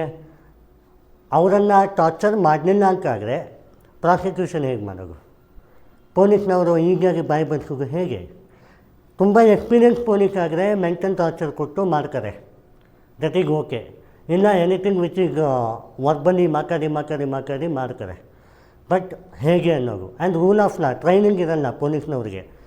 And mental status ಹೇಗಿದೆ, ಒಬ್ಬ ಹಾರ್ಟ್ ಅಟ್ಯಾಕಲ್ಲಿ ಹೋಗ್ಬೋದು, ಇನ್ನೊಬ್ಬ ತಲೆ ಕೆಡಿಸ್ಕೊಂಡು ಹೋಗ್ಬೋದು, right or wrong? This is it. ಅದಕ್ಕೆ ಏನು ಮಾಡ್ತಾರೆ, ಡಿ ಕೆ ಬೇಕು, CCTV ಇರಬೇಕು, ಟೋಟಲ್ ಪ್ರೊಸೀಡಿಂಗ್ಸನ್ನು ರೆಕಾರ್ಡ್ ಮಾಡಬೇಕು. Whatever the mental status, he need to be calm and compose. And ಯಾವ ಊಟ ಬೇಕಾದರೂ ಕೊಡಬೇಕು ಅಂತ ಹೇಳ್ತಾರೆ. ಪ್ರಾಬ್ಲಮ್ ಏನಿದೆ ಗೊತ್ತಾ, ಪೊಲೀಸ್ ಸ್ಟೇಷನಲ್ಲಿ ದುಡ್ಡೇ ಇರಲ್ಲ, ಅದಕ್ಕೆ ಬ್ರೈಬ್ ಮಾಡ್ತಾರೆ. It's the challenge. Yes, I think she know better.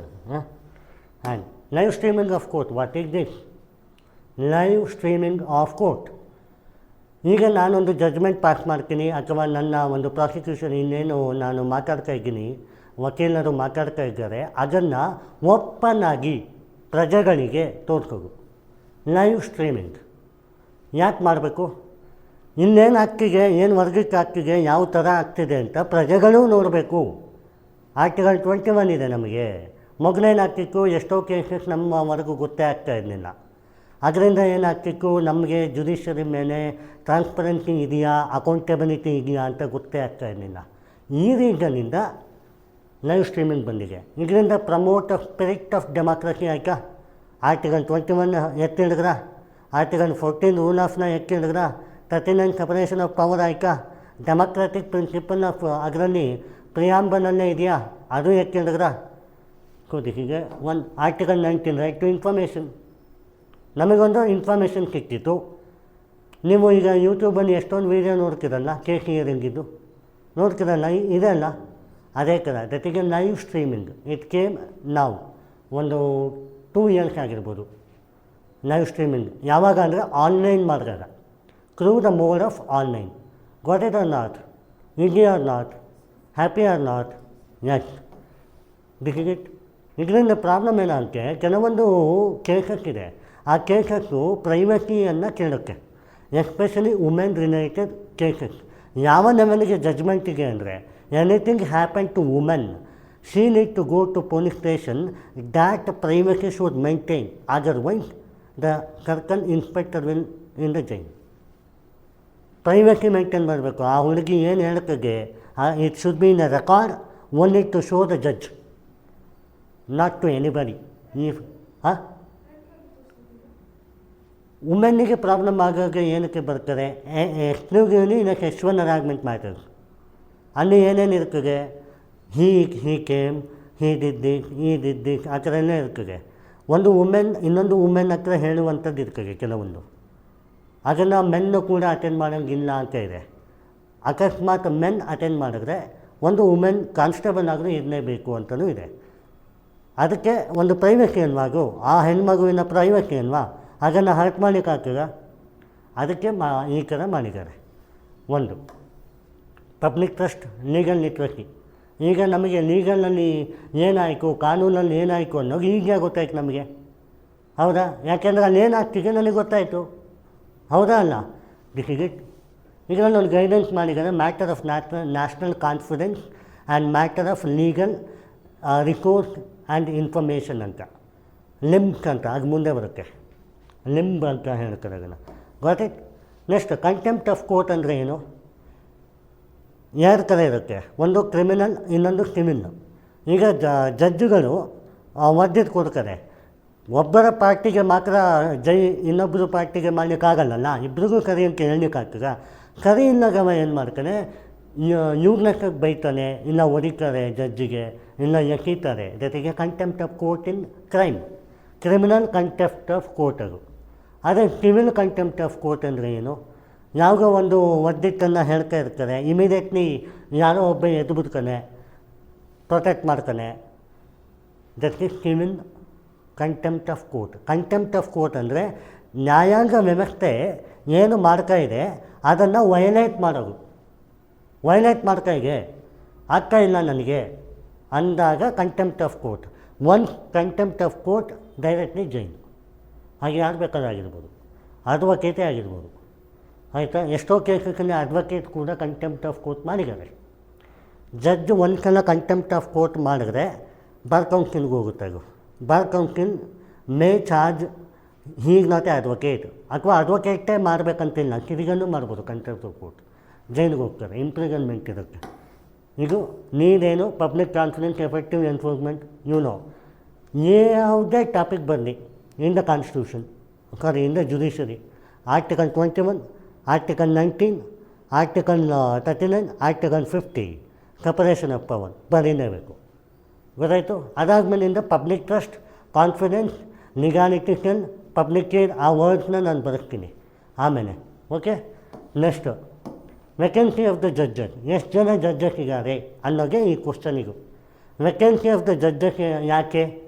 ಈಗ ನಾನು ಆಲ್ರೆಡಿ ಹೇಳಿದೆ ನಿಮಗೆ 10 ಲ್ಯಾಕ್ ಜನಕ್ಕೆ 27 ಜಡ್ಜ್ ಇದ್ದಾರೆ. ಕಮ್ಮಿ ಆಯಿತಾ ಜಾಸ್ತಿ ಆಯಿತಾ? ಜಡ್ಜ್ ಜಾಸ್ತಿ ಇದ್ದರೆ ಪೆಂಡಿಂಗ್ ಆಫ್ ಕೇಸು 20 ಲ್ಯಾಕ್ ಅಥವಾ ಕ್ರೋರ್ಸ್ ಯಾಕೆ ಇರ್ತಿತ್ತು? ಕರೆಕ್ಟ್? ಜಡ್ಜ್ ಇಂಪಾರ್ಟೆನ್ಸ್ ಬೇಕು. Backlog of case 5 crore pending ಇದೆ 2024 low judge to population ratio 21 judges ಇದ್ದಾರೆ. ಹಾಗಾದ್ರೆ delay in collegium clearance, collegium ಅಂತ ಮುಂದೆ ಇದೆ, ಅದೊಂದು topic. Regional and social representation of the group. ಈಗಾದಮೇಲೆ ಜಡ್ಜ್ ಅಂದರೆ ಬರೀ ಪುರುಷ ಜಡ್ಜೇ ಇರ್ತಾರಾ, ಮೆನ್ನೇ ಇರ್ತಾರಾ, ವುಮೆನ್ ಇರೋಗಿಲ್ವಾ? ಇರ್ತಾರಲ್ವಾ? ಅದರ ರೇಷಿಯೋ ಏನು ಅಂತ ನಿಮಗೆ ಮುಂದೆ ಬರುತ್ತೆ. ಸೊ ಇದಕ್ಕೆ point why judiciary is lagging in supportive of action of vacancy ಅಂತ. ಹೋಲ್ ಇಂಟರ್ಪ್ರಿಟೇಷನ್ ಅಗೇನೆ. ಎಷ್ಟು ಜಡ್ಜಸ್ ಇದ್ದಾರೆ ಇದರಲ್ಲಿ? ಸ್ಟ್ರೆಂತಲ್ಲಿ ಸುಪ್ರೀಂ ಕೋರ್ಟಲ್ಲಿ 34 ಜಡ್ಜಸ್ ಇದ್ದಾರೆ. ಹೈಕೋರ್ಟಲ್ಲಿ 1108 ಇದ್ದಾರೆ. ಕಾಣ್ತಾ ಇಲ್ಲ. Out of 75 judges are making. ಅವ್ರಿಗೆ ಎಂದ್ರೇ ಆಗ್ತಾಯಿಲ್ಲ. ಏನು ಇರ್ಬೋದು ರೀಸನ್ನು? ಒಂದಾಗೂ ಜಡ್ಜ್ ಆಗಬೇಕಂದ್ರೆ ಮಿನಿಮಮ್ 10 years ಆಫ್ ರೆಕಾರ್ಡ್ ಇರಬೇಕು, ವಕೀಲಾತಿ ಮಾಡಿ. ಅದಾದಮೇಲೆ ಡಿಸ್ಟ್ರಿಕ್ಟ್ ಕೋರ್ಟಲ್ಲಿ, ಹೈಕೋರ್ಟಲ್ಲಿ ಹೋಗಿ ಬರಬೇಕು. ಆ್ಯಂಡ್ ವುಮೆನ್ ಅವರು LLB ಪಾಸಾಗಿ, ಬಾರ್ ಕೌನ್ಸಿಲ್ ಆಗಿ, ಮದುವೆ ಆದಮೇಲೆ ಡ್ರಾಪ್ ಮಾಡಿಬಿಡ್ತಾರೆ. They won't getting to the service domain.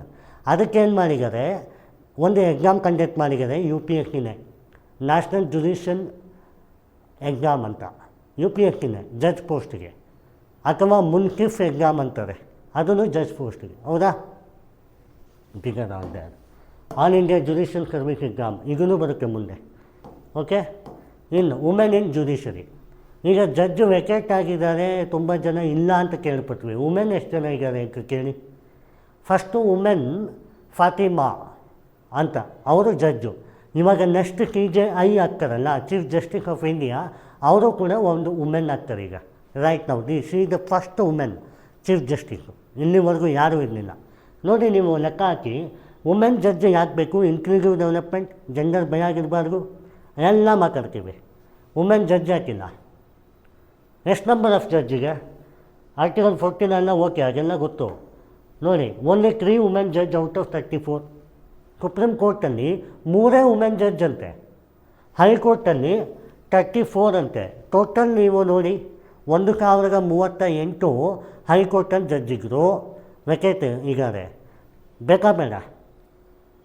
ಅಲಾರಾಮಿನ point ಅಲ್ವಾ? ಹಾಂ, ರಿಸರ್ವೇಷನ್ ಪ್ರಾಬ್ಲಮ್ ಇದೆ. And social structure problem. Marriage ಆದಮೇಲೆ ವುಮೆನ್ ಬರೋಗಿಲ್ಲ. ಕರೆಕ್ಟ್? ಅದಾದಮೇಲಿಂದ ಇನ್ನೇನು ರೀಸನ್ನು? Men metacentric. ಯಾರೂ ಒಪ್ಪಲ್ಲ, ತಪ್ಪದು. Women is not a game of ball. ನನ್ನ ಪರ್ಸ್ನಲ್ ಒಪಿನಿಯನ್ ಹೇಳೋದು ಏನಂದರೆ, it may be the structural disparity ಇರ್ಬೋದು. Women contribution is much more than men unless the structural part ಇರೋದಕ್ಕೆ ಕಲೆ ಮೆನ್ನು ಬರೋದು. ಎಲ್ಲಿಂದ ಬರ್ತಾರೆ? ದೇವರಿಂದ ಬರ್ತಾರಾ? ಸ್ಟ್ರಕ್ಚರಲ್ ಪಾರ್ಟ್ ಒಂದನ್ನೇ ಇಟ್ಕೊಂಡು ವುಮೆನನ್ನು ಅಣಿಬಾರ್ದು. Women has right to come. Social stigma ನನ್ನ ಪ್ರಕಾರ ಈ ಜನ್ರೇಷನ್ ಏನಿಗೆ, ನಿಮ್ಮ generation, they are cope up. Early generation ಈಗ ರಾಂಗ್ ಸೆನ್ಸ್. ಹೌದಾ? ಈಗ ಎಷ್ಟು ಜನ ಲಿಟ್ರಸಿ ಆಗಿದೆ ಎಜುಕೇಷನಲ್ಲಿ girls? 74%. Drop out 9%. Girls drop out 12 men. 12 girl. ಆಯಿತು. ಈಗ ನನಗೆ ಹೇಳಿ, ವುಮೆನ್ ಜಡ್ಜಸ್ಸು 3 ಅಷ್ಟೇ ಇದ್ದರೆ ಒಪ್ಕೋತೀರಾ? ಒಪ್ಕೋತೀರಪ್ಪ? ಒಪ್ಪಲ್ಲ. This the reason. Judicial federalism. Judiciary supreme court, high court, tribunal, district court, tribunal ಅಂತ ಇದೆ. ಒಂದಕ್ಕೊಂದು ವೈಲೇಟ್ ಮಾಡ್ಕೊಳ್ಳುತ್ತೆ. ಒಂದು ಕೇಸ್ ಇಲ್ಲಿ ಎಸ್ ಅನ್ನುತ್ತೆ, ಹೈಕೋರ್ಟ್ ನೋ ಅನ್ನುತ್ತೆ, ಸುಪ್ರೀಂ ಕೋರ್ಟ್ ಎಸ್ ಅನ್ನುತ್ತೆ. ಫೆಡರಲಿಸಮ್ ಅಂತ ಬಂದಾಗ ಸುಪ್ರೀಂ ಕೋರ್ಟಿಗೆ 3. But it is not a boss of everything. Supreme ಕೋರ್ಟಿಂದ 3. ಅವನು ಹಾಗೆ ಹೇಳ್ತಾ ಇರೋದು. Division of the power responsibility between supreme court and high court. ಈಗ ಸುಪ್ರೀಂ ಕೋರ್ಟಲ್ಲಿ ಒಂದು ನಾಮ್ಸಿಗೆ ಏನಿದೆ, conflicting the verdict, forum shopping ಅಂತ ಎಲ್ಲ ಇದೆ. ಆರ್ಟಿಕಲ್ 32, 2020 ಏನಿದು ನಾನು ಬರ್ಸಿದ್ದೀನಿ. ಸುಪ್ರೀಂ ಕೋರ್ಟ್ ಯಾವಾಗ ಆಧಾರದ ಮೇಲೆ ಮಾಡೋಕ್ಕೆ ಆರ್ಟಿಕಲ್ 32 ಆ್ಯಂಡ್ ಹೈಕೋರ್ಟ್ 226. ಆಯಿತು. Delay in resolving inter court again pending of case ಇದೆ, ಡಿಲೇ ಆಗ್ತಿದೆ. ಆ್ಯಂಡ್ ಹೈಕೋರ್ಟು ಎತ್ತಿ ಹಿಡಿದಿರುವ ಒಂದು ಪ್ರತಿಫಲನ ಅಂಶ ಸುಪ್ರೀಂ ಕೋರ್ಟ್ ಮಾಡ್ತಾ ಇಲ್ಲ. ಕರೆಕ್ಟ್. ನೆಕ್ಸ್ಟು ಇದೆಲ್ಲ ನಾರ್ಮಲ್. ಏನು ಮಾಡಬೇಕು? Constitution benches, inter court coordination, technology, livelihood. ಅದೇ ಕಣೆ ನೀವು ಆ್ಯಕ್ಚುಲಿ ಒಂದು ಕಾಮಿಡಿ ಏನು ಹೇಳಿ, ಇಡೀ ಟಾಪಿಕ್ ಲಿಸ್ಟನ್ನು ನಿಮ್ಮ ತಲೆಗೆ ಹಾಕ್ಕೊಳ್ಳಿ, ಇಡೀ ಜುಡಿಷರಿ ಮುಗೀತು. ಅದೇ ಇರೋದಲ್ಲಿ ಒಳಗಡೆ ಕಾನ್ಸ್ಟಿಟ್ಯೂಷನ್ ಬಿಟ್ಟರೆ ನಿಮಗೆ ನಾರ್ಮಲ್ ವರ್ಕ್ ಇದೆ, ಅದು ಬಿಟ್ಟರೆ ನಿಮಗೆ ಆಲ್ರೆಡಿ ಏನಾಗಿದೆ ಅದಿದೆ. ಅದೇ ನಿಮಗೆ ಕ್ವಶನಾಗಿ ಬರ್ತಿದೆಯಲ್ಲ. ಈಗ ವುಮೆನ್ ಜಡ್ಜಸ್ ಇಲ್ಲ, ಅದು ಚಾಲೆಂಜ್ ಆಗಿ ಒಂದು ಕ್ವಶನಿಗೆ. ಬಟ್ ನೀವು ಅಲ್ಲಿ ಇನ್ನೊಂದು ಕಡೆ ಏನು ಹೇಳಿದಿರಿ, ವೇಕೆನ್ಸಿ ಆಫ್ ಜಡ್ಜಸ್ ಅಂತ ಹೇಳಿದಿರಿ, ಹೌದಾ? ಆನ್ಲೈನ್ ಸ್ಟ್ರೀಮಿಂಗ್ ಅಂತ ಹೇಳಿದಿರಿ, ಲೈವ್ ಸ್ಟ್ರೀಮಿಂಗ್ ಅಂತಿದ್ದೀರಿ. ಅದೇ ಕಡೆ ಇದೆ. ಕರೆಕ್ಟ್. Next tribunals. ಟ್ರೈಬ್ಯುನಲ್ಸ್ ಅಂದರೆ ಏನು? ಇದಕ್ಕೆ ಕ್ವಾಸಿ ಜುಡಿಷಿಯಲ್ ಬಾಡಿ. ಇಲ್ಲಿ ಜಡ್ಜ್ಗಳು ಇರೋದಿಲ್ಲ, ಆಫೀಸರ್ಸ್ಗಳಿರ್ತಾರೆ. ಮಿಲಿಟರಿ, ಸಿವಿಲ್ ಸರ್ವಿಸ್ ಇದ್ದವರು ಅಥವಾ GST ಟ್ಯಾಕ್ಸೇಷನ್ ಅವರು ಟ್ರಿಬ್ಯುನಲ್ ಮಾಡ್ಕೊಂಡಿರ್ತಾರೆ. ಅದಕ್ಕೆ ಸಬ್ಜೆಕ್ಟ್ ಎಕ್ಸ್ಪರ್ಟ್ಗಳು ಇರಬೇಕು. ಯೂಶ್ವಲಿ ಜಾಯಿಂಟ್ ಕಮಿಷನರ್ಸ್ ಅಥವಾ ಜಾಯಿಂಟ್ ಡೈರೆಕ್ಟರ್ಸ್ ಅಥವಾ ಮಿಲಿಟರಿ ಅಂತ ಬಂದಾಗ ಕರ್ನಲ್ಸ್ ಒಂದು ಡಿಸಿಷನ್ ತೊಗೋತಾರೆ. ಇದಕ್ಕೆ ಬೈಂಡಿಂಗ್ ಇನ್ ನೇಚರ್. ಈ ಟ್ರಿಬ್ಯುನಲ್ ಸಿವಿಲಲ್ಲಿ ಯಾವ ಥರ ಬರುತ್ತೆ? Karnataka administrative tribunal, central administration tribunal. ಮಿಲಿಟರಿಯಲ್ಲಿ ಮಿಲಿಟರಿ ಟ್ರಿಬ್ಯುನಲ್. ಇನ್ನೊಂದು GST tribunal, goods and service taxes tribunal, ಅಥವಾ IT ಇನ್ಕಮ್ ಟ್ಯಾಕ್ಸ್ ಟ್ರಿಬ್ಯುನಲ್. ಆ ಥರ ಎಲ್ಲ ಇರುತ್ತೆ. ಈ ಟ್ರಿಬ್ಯುನಲ್ ಯಾಕೆ ಬೇಕು ಅಂದರೆ, ಎಷ್ಟೋ cases high court, supreme court, district ಕೋರ್ಟಲ್ಲಿ ಇದ್ದಾಗ ನೀವು ಯಾವ ಥರ ಇಮಿಡಿಯೇಟ್ ನ್ಯಾಯವನ್ನು ಬಯಸ್ತೀರ. ಒಂದೊಂದು ಸ್ಮಾಲ್ ಇಶ್ಯೂನು ಇರ್ತದೆ. ಪರ್ಟಿಕ್ಯುಲರ್ ಅಜೆಂಡಾ ಒಂದು ಸ್ಪೆಸಿಫೈ ಆಗಿ ಇರ್ತದೆ. ಅದನ್ನು ರಿಸಾಲ್ವ್ ಮಾಡಬೇಕಾ ಬೇಡ, ಅದಕ್ಕೆ ಟ್ರಿಬ್ಯುನಲ್ ಇರ್ತದೆ. ಬಟ್ ಇಲ್ಲಿ ಪವರ್ ಏನು ಗೊತ್ತಾ, ಎಷ್ಟೋ ಟ್ರಿಬ್ಯುನಲ್ ಆಫೀಸರ್ಸ್ ಏನಿರ್ತಾರೆ ಅವ್ರಿಗೆ ಪರ್ಟಿಕ್ಯುಲರ್ ಇಶ್ಯೂ ಮೇಲೆ ನಾಲೆಜ್ ಇರೋಲ್ಲ, ಜೊತೆಗೆ ಭಯ ಆಗಿರ್ತಾರೆ. ಈಗ ನಾನು ಆಫೀಸರ್ ಟ್ರಿಬ್ಯುನಲ್ ಹ್ಯಾಂಡಲ್ ಮಾಡ್ತೀನಿ, ನೀವು ಬರ್ತೀರಾ, ನಾನು ನಿಮಗೆ ಸಪೋರ್ಟ್ ಮಾಡ್ತೀನಿ, ನಿಮಗೆ ಮಾಡಲ್ಲ. ಕರೆಕ್ಟಾ? ಆ್ಯಂಡ್ ಕಾನ್ಸ್ಟಿಟ್ಯೂಷನಲ್ ಫೀಚರ್ಸ್ಗೆ ಗೊತ್ತಿರಲ್ಲ, ಏನು ಮಾಡ್ತೀರಾ ಇದಕ್ಕೆ? ಆ್ಯಂಡ್ ಡಿಲೇ ಆಗುತ್ತೆ. ಮೊದಲೇ ಪೆಂಡಿಂಗ್ ಆಫ್ ಕೇಸ್ ಇದೆ, ಈಗ ಮತ್ತೆ ಡಿಲೇ ಮಾಡಿದ್ರು, ಏನು ಮಾಡ್ತೀರಾ? ಡಿಗ್ನರಿಗನ್ tribal subject matter of expertise ಇರಲ್ಲ, ಸ್ಪೀಡಿ ಡಿಸ್ಟ್ರಿಬ್ಯೂಷನ್ ಇರಲ್ಲ. ಆ್ಯಂಡ್ ಇದಕ್ಕೆ ನಾನು ಹೇಳಿದೆ ಬರ್ಸಿದೆ ನಿಮಗೆ 323, 320B ಟ್ರಿಬ್ಯುನಲ್ಸ್. ಇದು ಟ್ಯಾಕ್ಸೇಷನ್, ಲೇಬರ್, ಇಂಡಸ್ಟ್ರಿ, ಇದು administration. Correct? Okay. Criminal justice system ಅಂದರೆ ಏನು? ಕ್ರಿಮಿನಲ್ ಜಸ್ಟಿಸ್ ಸಿಸ್ಟಮ್ ಇನ್ವೆಸ್ಟಿಗೇಷನ್ ಮಾಡ್ತಾರೆ, ಪ್ರಾಸಿಕ್ಯೂಷನ್ ಮಾಡ್ತಾರೆ, ಅವನು ನಿಜ ಕ್ರಿಮಿನಲ್ನ ಅಲ್ವಾ ಅನ್ನೋದು, ಹೌದಾ? ಆರ್ಟಿಕಲ್ 21 ಅಲ್ವಾ, ಆರ್ಟಿಕಲ್ 14 ಅಲ್ವಾ, ಆರ್ಟಿಕಲ್ 50 ಅಲ್ವಾ, ಆರ್ಟಿಕಲ್ 39 ಹಾರ್ಮನಿ ಅಲ್ವಾ, ಸೋಷಲ್ ಹಾರ್ಮನಿ ಅಲ್ವಾ, ಆರ್ಟಿಕಲ್ 19 ರೈಟ್ ಟು ಜುಡಿಷರಿ ಅಲ್ವಾ, ಕರೆಕ್ಟ್ ಅಲ್ವಾ? ಇವಾಗ ಇಷ್ಟೆಲ್ಲ ಇದೆ. ಡಿಲೇ ಇನ್ವೆಸ್ಟಿಗೇಷನ್ ಆಗ್ತದೆ, ಪ್ರಾಸಿಕ್ಯೂಷನ್ ಲೇಟ್ ಆಗ್ತದೆ, ಒಂದು ಫೈಲ್ ಹಾಕಿದ್ರೆ 3 ಮಂತ್ ಕಾಲ ಅದು ನಿಲ್ಲಲ್ಲ. ಅದಾದಮೇಲಿಂದ ಫೈಟ್ ಮಾಡಬೇಕು. ಅಲ್ಲಿ ನನಗೆ ನ್ಯಾಯ ಸಿಕ್ಕಿಲ್ಲ ಅಂದರೆ ಹೈಕೋರ್ಟಿಗೆ ಬರಬೇಕು. ಇದೆಲ್ಲ ಏನು? ದಿಗ್ನರಿಗನ್.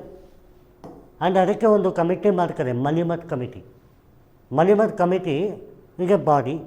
ಅವರೊಂದು ರೂಲಿಂಗ್ ಕೊಡ್ತಾರೆ, ಇಂಥ ದಿನಗಳನ್ನೇ ಮಾಡಬೇಕು, ಈ ಥರ ಪ್ರಾಸಿಕ್ಯೂಷನ್ ಮಾಡಬೇಕು, ಈ ಇಂಟರ್ವಲ್ ಆಫ್ ಡಿಜಿಟಲ್ ಎನ್ಕಾಂಪರೆನ್ಸ್ ಮಾಡಬೇಕು, ಸಬ್ಜೆಕ್ಟ್ ಎಕ್ಸ್ಪರ್ಟೈಸ್ ಇರಬೇಕು, ಆ್ಯಂಡ್ ಒಂದು ವಿಟ್ನೆಸ್ ಇರಬೇಕು. ಆ ವಿಟ್ನೆಸ್ಸಿಗೆ ಆ ಪರ್ಟಿಕ್ಯುಲರ್ ಅಂಶದ ಬಗ್ಗೆ ಐಡಿಯಾ ಇರಬೇಕು. ಒಂದು ಎಕ್ಸ್ ಜುಡಿಷರಿ ಆರ್ಗನ್ ಇರಬೇಕು. ಆ ಥರ ಡಿಗ್ರೇಟ್ ಪೊಲೀಸ್ ರಿಫಾರ್ಮ್ ಅಂತಾರೆ ಅದನ್ನು. ಅದು ಇನ್ನೊಂದಿದೆ ಟಾಪಿಕ್ಕು. ಇಲ್ಲೇನೇನು ನೀವು ಬರ್ತಿರಲ್ಲ ಅದೆಲ್ಲ ಇನ್ನೊಂದು ಟಾಪಿಕ್ ಇದೆ. ಇಲ್ಲಿ ಕೇಳೋದೇ ಆ ಥರ.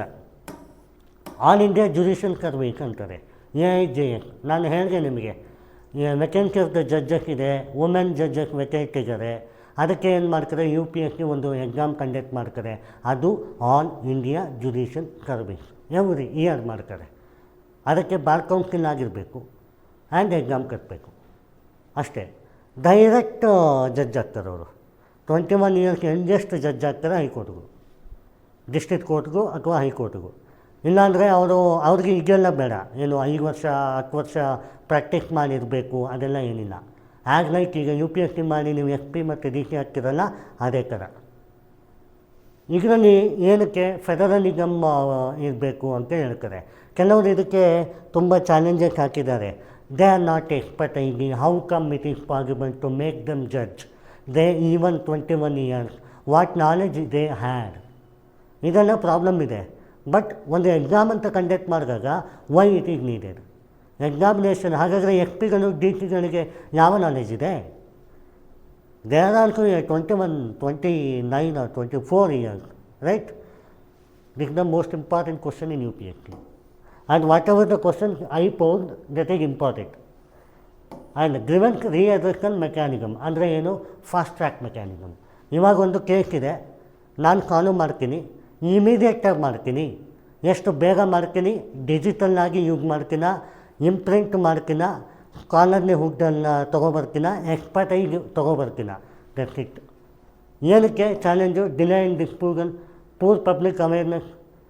ಏನು ನೀವು ನಾರ್ಮಲಾಗಿ ಥಿಂಕ್ ಮಾಡಿ, ಒಂದು ಕೇಸು ಡಿಲೇ ಆಗುತ್ತೆ, ಇನ್ನೊಂದು ಲ್ಯಾಕ್ ಆಫ್ ನಾಲೆಜ್, ಇನ್ನೊಂದು ಲ್ಯಾಕ್ ಆಫ್ ಇಂಪ್ಲಿಮೆಂಟೇಷನ್, ಇನ್ನೊಂದು ಲ್ಯಾಕ್ ಆಫ್ ಪಬ್ಲಿಕ್ ಪಾಲಿಸಿ, ಇನ್ನೊಂದು lack of political agenda, lack of fund, lack of immigration policy, lot of intermediators. ಅದೇ ಇರೋದಿಲ್ಲ. ಅಂದರೆ ನೀವು ಹೇಗೆ ಮೂವ್ ಮಾಡ್ತೀರಾ ನೋಡಿ. ಯಾವುದೇ ಟಾಪಿಕ್ ಬರೀನಿ, ಆರ್ಟಿಕಲ್ 21, ಆರ್ಟಿಕಲ್ 14, ಆರ್ಟಿಕಲ್ 39, ಆರ್ಟಿಕಲ್ 50. ಆಮೇಲೆ ಆ ಕೋರ್ಟಿಗೆ justice denied. Judiciary is the organ to give the protection of the Constitution, uphold fundamental rights and interpreting law and dispute resolution mechanism. ಆಯಿತು. ಅದಾದ ಮೇಲಿಂದ ಈ ಚಾಲೆಂಜಸ್ಗಳನ್ನ ಬರೀತೀರ, ಹೌದಾ? ಸೊ ಇದರಲ್ಲಿ ನಿಮಗೇನಾಯಿತು, ಅಕೌಂಟೆಬಿಲಿಟಿ ಇದೆ, ಟ್ರಾನ್ಸ್ಪರೆನ್ಸಿ ಇದೆ. ಯಾವ ರೀತಿ? ಒಂದು governance, electronic and live streaming, public trust develop ಆಯಿತು. There is no bias. ಒಂದು ಕೇಸ್ ಲ್ಯಾಂಡ್ಮಾರ್ಕ್ ಜಡ್ಜ್ಮೆಂಟ್ ಅಂತ ಆದರೆ ಅದಕ್ಕೆ ಬಯಾಸ್ ಇರಲ್ಲ, ಅಂಥದ್ದು ಮಾತ್ರ ಆಗುತ್ತೆ. ಕರೆಕ್ಟ್? ಇಡೀ ಅವ್ರು ವಾಟ್ ಅರ್ಥ ಆಗ್ತಿದೆ ಕಣೆ, ಪ್ರತಿಯೊಂದು ಟಾಪಿಕ್ಕು ಅರ್ಥ ಆಗ್ತಿದೆ ಕಣೆ. ಇವಾಗ ಇಲ್ಲೇನೆಲ್ಲ ಇಂಗ್ಲೀಷಲ್ಲಿ ನೋಡ್ತಿದ್ದೀನಲ್ಲ, ಅದೆಲ್ಲ ಏನಂತ ಇದು ಸಿಂಗಲ್ ವಿಂಡೋ ಕ್ಲಿಯರೆನ್ಸ್ ಅಂದರೆ ಏನು? ಒಂದು ಶಾರ್ಟಲ್ಲಿ ಆಗಿಬಿಡ್ಬೇಕು, ಜಾಸ್ತಿ ಟೈಮ್ ಇಲ್ಲ, 3 months 4 months ಎಲ್ಲ ಇಲ್ಲ. ಇನ್ನೊಂದು ಗ್ರಿವೆನ್ಸ್ ಟ್ರ್ಯಾಕಿಂಗ್ ಅಂದರೆ ಇದು, ಆ ಕೇಸನ್ನು ಲಾವನ್ನು ನೀವು ಟೈಪ್ ಮಾಡಿದ್ರೆ ಇಮಿಡಿಯೇಟಾಗಿ ನೀವು ಯಾವ ಒಂದು ಸ್ಟೇಜಲ್ಲಿ ಇದೆ ಅಂತ ಗೊತ್ತಾಗಬೇಕು. ಪಾರ್ಟಿ 1 ಪಾರ್ಟಿ 2 ಯಾರು, ಅದಕ್ಕೆ ಲಾಯರ್ಸ್ ಯಾರು, ಕೇಸ್ ಎಷ್ಟು ಸಲ ಆಯಿತು ಗೊತ್ತಾಗಬೇಕು. ಹೌದಾ? ಹಾಂ ಹೌದು, ನಿದ್ದೆಯಿಂದ ತತ್ಕೊಬಿಟ್ರು ಇವರು. ಹಾಂ ಹೌದಾ ಇಲ್ಲ? Public interest litigation, very interesting topic and most commonly asked questions. Public interest litigation ಅಂದರೆ ಇವಾಗ ನಾನು ಡೈರೆಕ್ಟಾಗಿ ಇಂಡಿವಿಜುವಲ್ ಕೇಸ್ ಫೈಲ್ ಮಾಡ್ತೀನಿ, ಅದು ನನಗೆ ಮಾತ್ರ ಪಬ್ಲಿಕ್ ಇಂಟ್ರೆಸ್ಟಿಂದ. ಈಗ ವುಮೆನ್, ಈಗ ಪಬ್ಲಿಕ್ ಇಂಟ್ರೆಸ್ಟ್, ವುಮೆನ್ಗೇನೋ ಪ್ರಾಬ್ಲಮ್ ಆಯಿತು, ಯಾವನ್ನು ನೋಡೋನಿಲ್ಲ, ಎಲ್ಲ ವುಮೆನ್ನು ಸೇರಿ ಒಂದು ಫೈಲ್ ಮಾಡ್ತಾರೆ ಪಬ್ಲಿಕ್ ಇಂಟ್ರೆಸ್ಟ್ ಅಂತ. ಅದು ಇವ್ರು ಮಾಡಿದ್ದಾರೆ ನೋಡಿ, Gupta versus union of India ಇವ್ರು ಮಾಡಿದ್ದಾರೆ. ಆ್ಯಂಡ್ ನೀವು ಇಲ್ಲಿ ನೋಡಿದ್ರೆ ಚಾಲೆಂಜಸ್ಸು ಮೋಟಿವೇಶನ್ ಬೇರೆ ಇರುತ್ತೆ ಆ್ಯಂಡ್ ರೂಲ್ ಆಫ್ ಲಾ ಬೇರೆ ಇರುತ್ತೆ. ಕೆಲವೊಂದು ಮಿಸ್ಯೂಸ್ ಮಾಡ್ಕೋತಾರಲ್ಲ, ಹೌ ಪ್ರಾಮಿನೆಂಟ್ ದೇ ಆರ್. ಈಗ ವುಮೆನ್ ಅಥವಾ anything which is related to social concern or public interest litigation, ಅದು ಮಿಸ್ಯೂಸು ಮಾಡ್ಬೋದಲ್ಲ, ರೂಲ್ ಆಫ್ ಲಾ ಎತ್ತಿ ಹಿಡಿಬೋದಲ್ಲ, ಅದನ್ನು ಮಿಸ್ಯೂಸು ಮಾಡ್ಬೋದಲ್ಲ, ಅದು ನೀನು ಹೇಳ್ತಾರೆ.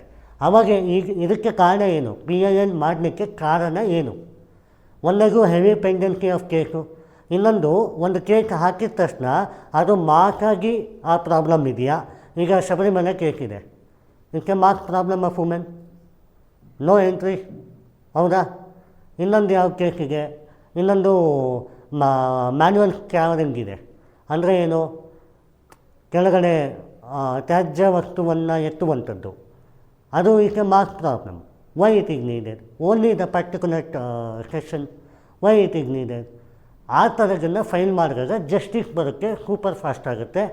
ಸುಪ್ರೀಂ ಕೋರ್ಟಲ್ಲಿ ಒಂದು ಅಟೆನ್ಷನ್ ಬರುತ್ತೆ, this is the problem of India, we have to resolve, we have to there by appoint the article 21, 14, 50, 39 and 19 and 18.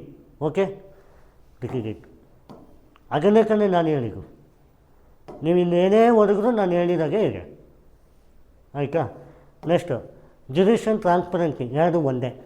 Live streaming ಮಾಡಿದ್ರೆ ಏನಾಗುತ್ತೆ, ಟ್ರಾನ್ಸ್ಪರೆಂಟ್ ಪಬ್ಲಿಕ್ ಟ್ರಸ್ಟ್ ಆಗುತ್ತೆ, ಸೋಷಲ್ ಆಡಿಟ್ ಆಗುತ್ತೆ. ಟ್ರಾನ್ಸ್ಪರೆಂಟ್ ಮಾಡಿದ್ರೆ ಏನಾಗುತ್ತೆ, ಅಕೌಂಟೇಬಲ್ ಇರುತ್ತೆ. ಅಕೌಂಟೇಬಲ್ ಯಾವ ರೀತಿ ಮಾಡಬೇಕು, ಇಂಟೆಲಿಜೆನ್ಸ್ ಆಫ್ ಡಿಜಿಟೈಸ್ ಮಾಡಬೇಕು, ಆ್ಯಂಡ್ ರೆಕಾರ್ಡ್ ಇರಬೇಕು, and third party two party ಬೇಗ ಡಿಸ್ಪ್ಯೂಟ್ ರೆಗ್ಯುಲೇಷನ್ ಆಗಬೇಕು. Correct, that's it. ಕರೆಕ್ಟಾ? ಇನ್ನೇನಾದರೂ ಹೇಳಿಗಿನ ಬೇರೆ? ಇದರಲ್ಲಿ ಏನೇ ಬಂದರೂ ಕೇಸ್ ಇಂಪಾರ್ಟೆಂಟು. ಜುಡಿಷರಿ ಅಂತ ಬಂದಾಗ ಕೇಸ್ ಒಂದು ನೀವು ಮಗಪ್ ಮಾಡೋದು ಹೊರತು ಬಾಕಿ ಎಲ್ಲ ಆರ್ಟಿಕಲ್ 21, 14, 39, 50, 19 ಆ್ಯಂಡ್ 18, ಆಯಿತಾ? ಇಷ್ಟು ಇಂಪಾರ್ಟೆಂಟು. ಅದಾದಮೇಲೆ ಆ ಫ್ರಂಟ್ ಏನು ಹೇಳಿದೆ ಟೈಪ್ಗಾಗ ಇಂಪಾರ್ಟೆಂಟು. ಬಾಕಿ ಎಲ್ಲ ನಿಮಗೆ ಸೊಲ್ಯೂಷನ್ಸ್ ಎಲ್ಲ ಈಸಿಯಾಗಿ you can do it in a last one or ರಿಗವೈಸ್. ನೆಕ್ಸ್ಟು ಕೊಲಿಜಿಯಮ್ ಸಿಸ್ಟಮ್ ಅಂದರೆ ಏನು? ಈಗ all India service judiciary exam ಬಂದಿದೆ. ಮೊದಲು ಹೆಂಗಿತ್ತು,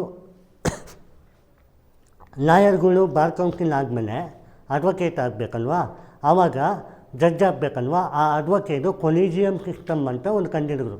ಅದರಲ್ಲಿ ನ್ಯಾಯಾಂಗ ಗೌರೇ ಯಾರು ಸೀನಿಯರ್ ಇದ್ದಾರೆ ಅವರು ಜಡ್ಜು ಅಂತ ಮಾಡ್ತಿದ್ರು. 10 years 15 years ಸರ್ವಿಸು ಮಾಡಾದ್ಮೇಲೆ if he want to judge with his opinion he can do the judge in district court. ಅದಾದಮೇಲೆ ಅವ್ರ ಸೀನಿಯಾರಿಟಿ ಹೇಗಿತ್ತು ಹಾಗೆ.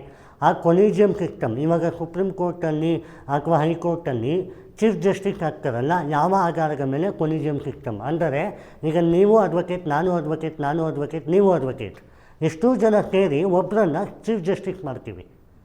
ಆ ಪ್ರೊಫೆಷನಿಗೆ ಅದನ್ನು ಕೊಲಿಜಿಯಮ್ ಅಂತಾರೆ.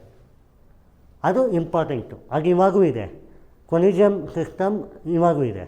ಆ್ಯಂಡ್ ಇಲ್ಲೇನಂತೆ ಡಿಲೇ ಆಗುತ್ತೆ. ಈಗ ನನಗೆ ನೀವು ಜಡ್ಜ್ ಆಗಬೇಕಂತ ಆಸೆ ಇದೆ, ನಿಮಗಿಲ್ಲ, ನಿಮಗಿದೆ, ಯಾರನ್ನ ಮಾಡ್ತೀರಪ್ಪ? ಡಿಲೇ ಆಗುತ್ತಲ್ಲ, ಸೀನಿಯಾರಿಟಿ ಇವ್ರಿಗಿದೆ, ನಿಮಗಿಲ್ಲ, ಬಟ್ ನನ್ನ ಆಸೆ ನಿಮಗಿದೆ. ಆ್ಯಂಡ್ ಒಂದು ಒಪಿನಿಯನ್ ಕೇಳ್ತಾರೆ ಪ್ರೆಸೆಂಟ್ ಚೀಫ್ ಜಸ್ಟಿಸ್ ನನ್ನನ್ನು, ನಾನು ಇನ್ನೇನು ನಾಳೆ ರಿಟೈರ್ಡ್ ಆಗಬೇಕು, ಒಂದು ಒಪಿನಿಯನ್ ಕೇಳ್ತಾರೆ. ಈಗೂ ಚಾಲೆಂಜ್ ಆಗ್ತಾಯಿದೆ. ಆ್ಯಂಡ್ ಕೋರ್ಟು ಇದಕ್ಕೆ ಪ್ರಾಪರ್ ಸ್ಟ್ರಕ್ಚರ್ ಇಲ್ಲ ಅಂತಾಗಿದೆ. Lot of political pressure, lot of favouritism, lot of interpretation ಇದೆ ಅಂತ ಅಷ್ಟೇ ಇರೋದಿಲ್ಲ. ಈಗೇನು ನ್ಯಾಷನಲ್ ಜುಡಿಷರಿ NJAC ಅದು ಮುಂದೆ ಇದೆ ನೋಡಿ. Judicial appointment, right to information ಅಲ್ಲಿ ತಗೊಳ್ಳಿ. ಹೇಗೆ ಇವನ್ ಜುಡಿಷರಿ ಆಗಿಬಿಟ್ರೆ ಏನು, ರೈಟ್ ಟು ಇನ್ಫಾರ್ಮೇಷನ್ ತೊಗೊಳ್ಳಿ ಅಂತಾರೆ, ಪಬ್ಲಿಕ್ ಟ್ರಸ್ಟ್ ಇಟ್ಕೊಳ್ಳಿ ಅಂತಾರೆ, ಯಾರು ಜಡ್ಜ್ ಆಗ್ತಾರೆ ಅಂತಲೂ ಕೇಳ್ತಾರೆ. Correct, this is it. ಇನ್ನು ಪ್ರಿಸನ್ ರಿಫಾರ್ಮ್ ಆಲ್ರೆಡಿ ನಾನು ಹೇಳಿದೆ, ಕಸ್ಟೋಡಿಯನ್ ವೈಲೆನ್ಸಲ್ಲಿ ಏನು ಬಂತಲ್ಲ ಅದೇ ರೆಪ್ಲಿಕಾ ಇಲ್ಲಿ. ಪ್ರಿಸನ್ ಅಂದರೆ ಕಸ್ಟೋಡಿಯನ್ ವೈಲೆನ್ಸ್ಗೆ ಪೊಲೀಸ್ ಟ್ರೈನಿಂಗ್ ಯಾವ ಕಡೆ ಇರಬೇಕು ಅಂತ ಕಸ್ಟೋಡಿಯನ್ ವೈಲೆನ್ಸಲ್ಲಿ ನೋಡಿದ್ವಿ. ಇಲ್ಲಿ ಪ್ರಿಸನ್ನು ಬಂದಿದ ತಕ್ಷಣ ಯಾವ ಥರ ರೂಲ್ ಆಫ್ ಲಾ ಮೋಡಸ್ ಆಪರೆಂಡಿ ಇರಬೇಕು, ಯಾವ ಥರ ಪ್ರೊಸೀಜರ್ ಮಾಡಬೇಕು ಅನ್ನೋದು ಇದನ್ನು ಹೇಳ್ತಾನೆ. ಇನ್ನೇನು ಹೇಳ್ತಾರೆ, Malimath committee, article 14, article 20, article 50, article 39, transparency, digital, ಅದಾದಮೇಲೆ court of law, right to information, prison is the first principle of protecting fundamental rights, same ಕತೆ. ಈಗೊಂದು important Krishna Iyer committee, modern prison manual, ಹಾಗೆಲ್ಲ ಇಂಪಾರ್ಟೆಂಟ್. ಅಂದರೆ ಇಟ್ ಈಸ್ ಎ ಫ್ಯಾಕ್ಟ್. ಹೌದಾ? ಏನಾದ್ರು doubt ಇದೆಯಾ?